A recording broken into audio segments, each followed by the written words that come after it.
Pinaghahandaan ni Pangulong Bongbong Marcos ang sandatahang lakas laban sa mga anyay external threats o mga bantang panlabas. Wala namang binanggit ang Pangulo tungkol sa umugong na destabilisasyon na ayon sa National Security Council ay walang basehan. Saksi, sina Ivan Mayrina at Chino Gaston.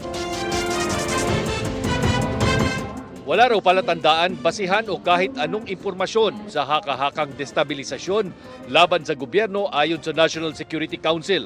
Ang kwentong unang umusbong matapos banggitin ni AFP Chief of Staff General Romeo Browner Jr. sa kanyang talumpati sa mga sundalo sa Zamboanga City, bunga daw ng maling pananaw. Maliwanag, no, based sa aming monitoring sa ating security sector, sa ating kapulisan, sa ating armed forces of the Philippines, na walang ganitong destabilization plot. No? Kasi iba kasi yung, alam mo, nakakarating sa tao pag narinig nila yung word na plot. No? Ibig sabihin may mga nag-aarmas na, meron ng mga nag-uusap. Ang kinumpirma noon ni National Security Advisor Eduardo Año ay may mga retiradong opisyal ng militar na nag-uusap umano sa pamamalakad ng gobyerno. Pero hindi raw kasama ang sino mang sundalo na nasa serbisyo. Wala ring nasasagap na impormasyon ang PNP.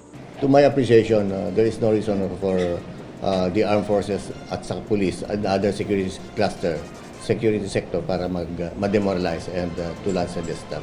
Nang tanungin naman si General Browner kung may nais siyang linawin tungkol sa kanyang mga naging pahayag. Wag na. Wag na, Chino. We'll just para mawala na. Yeah. Thank you. Wala rin binanggit ang Pangulo tungkol sa umano'y destabilization ng dumalo ito sa isang pagtitipon ng Naval Special Operations Command o mga Navy SEAL kung tawagin. Mga pili-operatiba ng Philippine Navy na sinanay sa iba't ibang uri ng operasyon kontra sa mga terorista.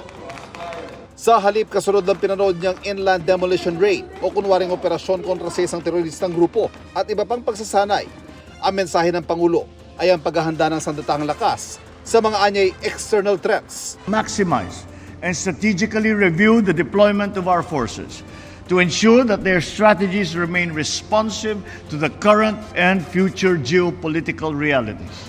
Bukod sa counter-terrorism, may pagsasanay din ng NAVSOC sa search and rescue, anti-smuggling at salvage and recovery. Para sa GMA Integrated News, Ivan Mayrina, Chino Gaston ang inyong saksi.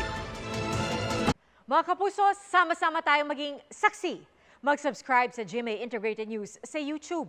Para sa mga kapuso abroad, samahan niyo kami sa GMA Pinoy TV at sa www.gmanews.tv.